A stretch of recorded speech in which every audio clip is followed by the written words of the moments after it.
السلام علیکم دوستوں، میں ہوں علی جاوید نقوی۔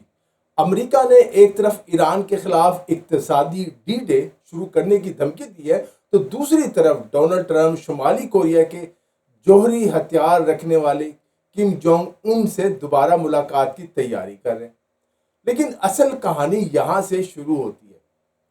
ایران پر معاشی جنگ، چین پر ممکنہ پابندیاں، روس کا کردار، جنوبی کوریا پر دباؤ، عمان کو دھمکی جو امریکہ کا دوست ہے، اور اچانک کم جونگ ان سے دوستی، یعنی جو امریکہ کا دشمن ہے اس سے دوستی۔ کیا یہ سب الگ الگ واقعات ہیں، یا صدر ٹرمپ دراصل ایک بہت بڑی عالمی حکمت عملی پر کام کریں؟ اور سب سے حیران کن سوال، اگر کم جونگ ان کے پاس درجنوں ایٹمی ہتھیار ہونا امریکہ کے لیے قابل قبول ہے، تو پھر ٹرمپ ان کے ساتھ دوبارہ ملاقات کیوں کرنا چاہتے ہیں؟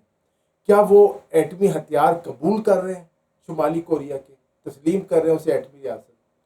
کیا ٹرمپ ایران کے خلاف جنگ میں چین اور روس کو معاشی دباؤ کے ذریعے پیچھے ہٹانا چاہتے ہیں؟ یہ چین اور روس کا بھی امتحان ہے کہ وہ امریکہ اور ایران میں سے کس کا انتخاب کریں گے۔ کیا جنوبی کوریا کو ایران کے معاملے میں شامل نہ ہونے کی سزا دی جا رہی ہے؟ جنوبی کوریا نے اڈے دینے سے صاف انکار کر دیا تھا امریکہ کو۔ اور کیا کم جونگ ان کے ساتھ ٹرمپ کی نئی قربت کا اصل مقصد شمالی کوریا نہیں بلکہ ایران کی جنگ ہے؟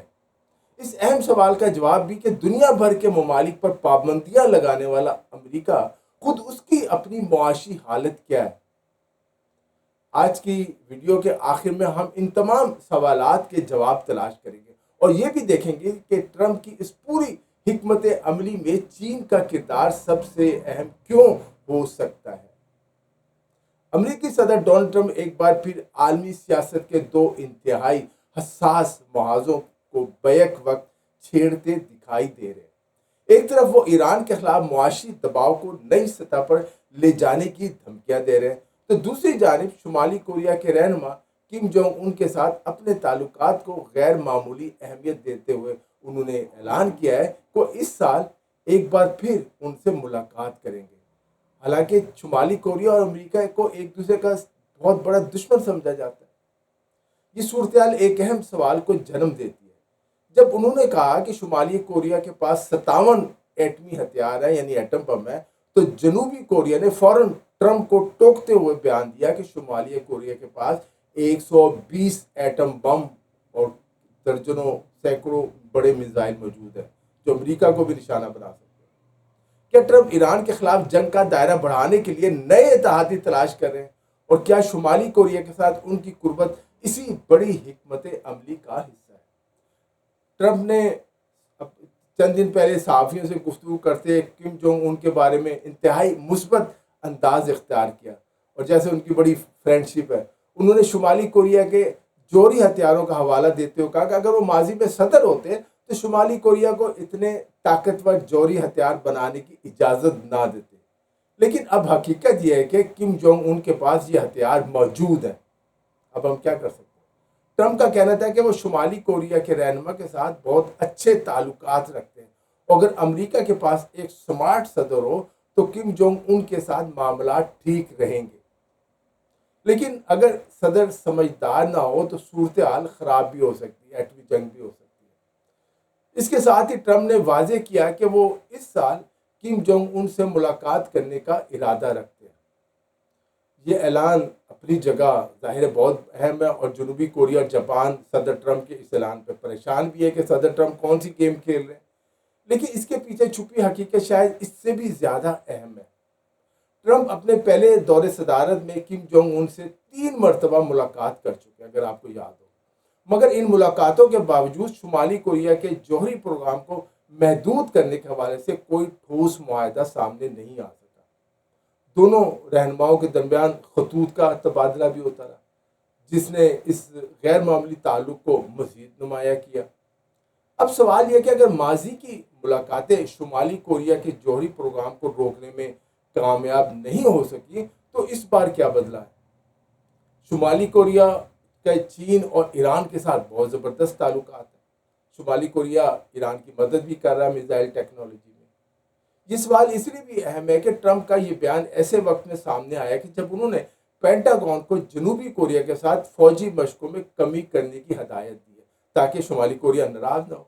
جنوبی کوریا امریکہ کا اہم اتحادی ہے اور خطے میں امریکی فوجی موجودگی کا ایک بنیادی مرکز بھی ہے، وہ بہت بڑا فوجی اڈا ہے امریکہ کا جنوبی کوریا میں۔ شمالی کوریا کے معاملے کے ساتھ ہی صدر ٹرمپ نے ایران کے خلاف معاشی دباؤ بھی مزید بڑھانے کا اعلان کیا۔ ایران کے ساتھ جنگ جو ہے اپنے آپ جانتے چھٹے ماہ میں داخل ہو چکی ہے، اور اسی دوران ٹرمپ نے اپنے social media platform Truth Social پر اعلان کیا کہ امریکہ تہران کے خلاف ایک کچل دینے والی اقتصادی کارروائی شروع کرنے جا رہا ہے جس سے ایران بہت دباؤ میں آ جائے گا۔ انہوں نے اسے اقتصادی جنگ قرار دیا۔ اب دوسری طرح حقیقت یہ ہے، پوری دنیا جانتی ہے ایران پہ پہلے ہی معاشی پابندیاں عائد ہیں، نئی بات کیا ہوگی۔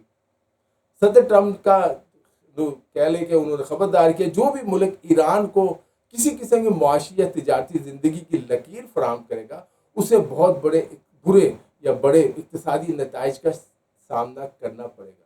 اب مسئلہ یہ ہے کہ چین اور روس کے ساتھ ساتھ ایران کے ہمسائے ممالک پاکستان ہم ہیں، ترکیہ ہے، عراق ہے اور آذربائیجان ہے، اس کے ایران کے ساتھ تجارت کر رہے ہیں یہ سب ممالک، اور یہ چاروں ممالک جو امریکہ کے بڑے اچھے دوست بھی ہیں۔ کیا امریکہ ایران سے تجارت کا الزام لگا کر ہم پر یا ترکیہ پر یا آذربائیجان پر پابندیاں لگا سکتا ہے؟ آخر ٹرمپ کن ممالک کو نشانہ بنانے کی دھمکیاں دے رہے ہیں؟ ان کا اصل ٹارگٹ ہے کیا؟ ٹرمپ نے اس کی وضاحت نہیں کی۔ انہوں نے یہ بھی نہیں بتایا کہ امریکہ ایران کے معاون ممالک کے خلاف، ایران کی مدد کرنے والوں ملکوں کے خلاف کون سی مخصوص پابندیاں لگائے گا یا اقدامات کرنے والا ہے۔ ایران کے وزیر خارجہ نے فوری رد عمل دیتے ہوئے سوشل میڈیا پر امریکی صدر کے اعلان کو مسترد کیا۔ ان کا کہنا تھا کہ نام نہاد اقتصادی ڈی ڈے دراصل امریکہ کے اپنے بحران سے توجہ ہٹانے کی کوشش ہے، کیونکہ امریکہ کو غیر معمولی قرضوں اور بڑھتے ہوئے سودی اخراجات کا سامنا ہے۔ یہ بھی حقیقت ہے کہ اس وقت امریکہ بہت دباؤ میں معاشی، اس پہ میں آخر میں آپ کو بتاؤں گا کہ امریکہ کی حالت کیا ہے معاشی۔ ٹرمپ کے اعلان میں اگرچہ کسی ملک کا نام نہیں لیا گیا، لیکن امریکی پالیسی سازوں کی نگاہیں سب سے زیادہ چین پر فوکس ہے کہ چین پر کیا پابندی لگتی ہے۔ وجہ واضح آپ جانتے ہیں، چین ایران سے بڑی مقدار میں تیل خریدنے والے اہم ممالک میں شامل ہے، انڈیا بھی خریدتا ہے۔ امریکی حکام اور تجزیہ کاروں کے مطابق ایران کے لیے چینی تجارت ایک اہم معاشی سہارا ہے۔ یہی وجہ ہے کہ اگر ٹرمپ واقعی ایران کے خلاف اقتصادی ڈی ڈے شروع کرتے ہیں تو سب سے بڑا سوال یہ ہوگا کہ کیا امریکہ چین کو بھی اس معاشی جنگ میں نشانہ بنائے گا؟ امریکہ کے پاس ایسے ممالک پر اضافی ٹیکسز اور ٹیرف اور پابندیاں لگانے کا راستہ موجود ہے جو ایران کے ساتھ تجارت جو ہے وہ جاری رکھتے ہیں، لیکن مسئلہ یہ کہ ایران پہلے ہی کئی سال سے شدید امریکی پابندیوں کا سامنا کر رہا ہے، یورپی پابندیوں کا سامنا کر رہا ہے۔ لہذا یہ سوال اپنی جگہ موجود ہے کہ مزید پابندیاں کیا واقعی تہران کو جھکا سکیں گی، جبکہ تہران نے صاف انکار کر دیا کہ وہ کسی صورت ہتھیار نہیں ڈالے گا۔ ایران کی معیشت جنگ سے پہلے ہی مشکلات کا شکار تھی، لیکن اس کے باوجود تہران نے امریکی دباؤ کے سامنے اپنی پالیسیوں میں بنیادی تبدیلیاں نہیں کی اور امریکہ کے سامنے نہیں جھکا۔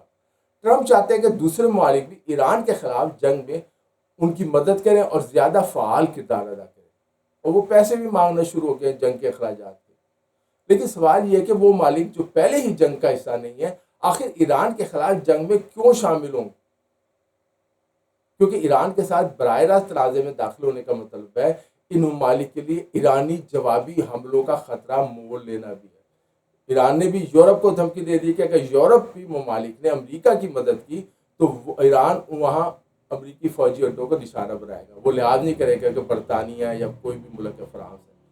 جنوبی کوریا بھی اسی دباؤ کا سامنا کر رہا ہے۔ ٹرمپ نے اس بات پر ناراضی ظاہر کی کہ جنوبی کوریا نے ایران کے خلاف امریکی کوششوں میں ان کی خواہش کے مطابق کردار ادا نہیں کیا۔ دوسری طرف امریکہ نے جنوبی کوریا کے ساتھ فوجی مشقوں میں نے بھی آپ کو بتایا پہلے بھی کہ اس میں بھی کمی کر دیا شمالی کوریا کو خوش کرنے کے لیے، یا کہہ لیں اسے شیشے میں اتارنے کے لیے کہ جی شمالی کوریا ایران سے فاصلہ اختیار کرے اور جنوبی کوریا پہ بھی دباؤ بڑھ جائے کہ وہ امریکہ کو فوجی اڈے استعمال کرنے دے۔ جنوبی کوریا میں اس وقت ہزاروں امریکی فوجی تعینات ہیں اور دونوں ممالک کئی دہائیوں سے مشترکہ فوجی مشقیں کرتے آ رہے ہیں۔ اس تناظر میں امریکی پالیسی میں موجود یہ تضاد آسانی سے نظر انداز نہیں کیا جا سکتا۔ ٹرمپ نے اپنی پالیسیوں سے پوری دنیا کو چکرا دیا ہے۔ بڑے بڑے پالیسی ساز جو ماہر ہیں سفارتکاری کے، انہیں بھی نہیں سمجھ آ رہی کہ صدر ٹرمپ چاہتے کیا ہیں، آخر کا مقصد کیا ہے۔ کیا ٹرمپ ایران کی جنگ ختم کرنے کے لیے نئے راستے تلاش کریں، یا وہ جنگ کے دباؤ کو استعمال کر کے دنیا کے مختلف حصوں میں امریکہ کے اتحادیوں اور حریفوں یعنی دشمنوں کو، دونوں کو ایک نئی عالمی صف بندی پر مجبور کر رہے کہ نئے بلاکس بن جائے، کلیئر ہوگا کون کس کے ساتھ ہے۔ یہ بھی حیرت کی بات ہے کہ ایران کے ایٹمی ہتھیار تو ٹرمپ کو قابل قبول نہیں ہے، لیکن شمالی کوریا کے ایٹمی ہتھیار قبول ہیں، اس سے کوئی خطرہ نہیں، جو امریکہ کا دشمن ہے، جسے جنوبی کوریا اور جاپان جو ہے وہ بھی شمالی کوریا کو اپنے لیے سب سے بڑا خطرہ قرار دیتے ہیں۔ یہی تضاد آنے والے دنوں میں ٹرمپ کی خارجہ پالیسی کا سب سے بڑا امتحان بن سکتا ہے۔ دوستو، اس ویڈیو میں اتنا ہی۔ علی جاوید نقوی کو اجازت دیجیے، اپنا خیال رکھیے گا، خدا حافظ۔